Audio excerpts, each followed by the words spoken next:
My dear, आज मैं एक बड़े स्पेसिफिक टॉपिक पे बात करने जा रहा हूं, ऐसी औलाद से रिलेटेड जो वालिदैन की नाफरमान है। मैं सिर्फ इनको एक तो मैसेज देना जा रहा हूं।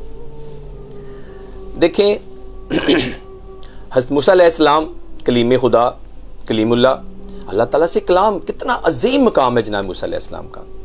जब जहन में आया कि मेरे पास इल्म, या अल्लाह मेरे पास तो इल्म बड़ा आ गया, तो अल्लाह ने कहा अच्छा इल्म सीखना है, जाओ मेरे बंदे से जाके मिलो। सूरह कहफ में ये सारी तफसील लिखी हुई है, मैं उसकी तरफ नहीं जाऊंगा।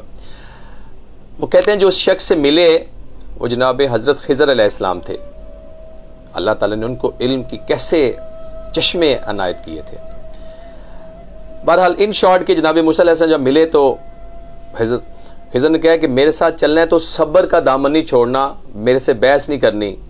हालांकि देखो, नबी का इल्म एक अजीम मकाम है और इल्म की एक मतलब खासी एक्सट्रीम मंजिल पे होते हैं, लेकिन चूंकि कुछ अल्लाह की मसलतें हैं जिसको हर शख्स नहीं समझ सकता, ये भी बात ध्यान में रखिएगा।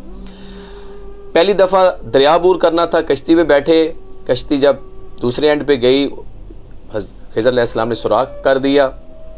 ये क्या किया, गरीब आदमी की कश्ती, सफर भी किया इसरा, आपने क्या बोलना नहीं, चले आगे।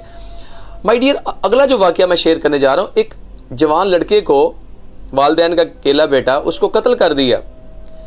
बज़ाहिरन ये नजर आ रहा है कि बड़ा जुल्म है, लेकिन अल्लाह की मसलत। फिर आखिर में जाके फिर अगर तीसरा वाकया में उन्होंने कहा कि जब एक बस्ती में गए तो भूख बड़ी लगी हुई थी, उन्होंने बस्ती वाले ऐसे नालायक थे, उन्होंने खाना शाना नहीं दिया। जनाब खिज़र ने कहा कि ये दीवार बनानी है और दीवार के नीचे खजाना था बच्चों का, वो सारी तफसील।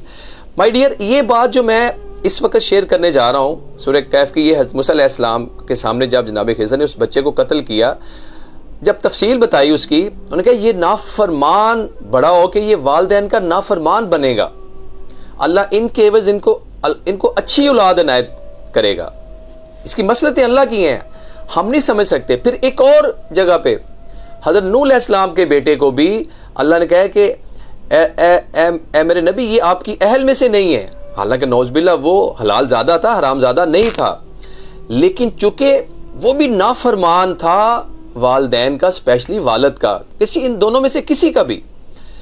माय डियर, मेरे यंगस्टर्स के लिए एक मैसेज है कि अल्लाह के हजूर जो औलाद नाफरमान होती है ना, नाफरमान होती है, उसका कोई मकाम नहीं है, उसका अंजाम जहन्नम है, दुनिया में भी आखिरत में भी।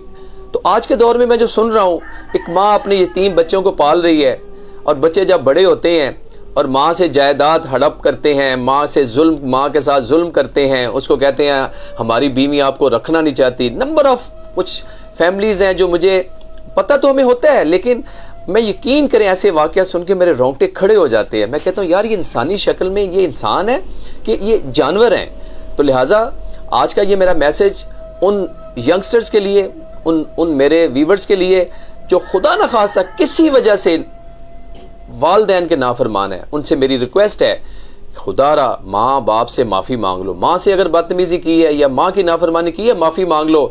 ये दुनिया चंद रोज़ा है, ख़त्म होने वाली है। फिर वो कब्र, वो हशर और वो आलम बरज़ख की मंजिलें बड़ी लंबी और बड़ी कठिन है।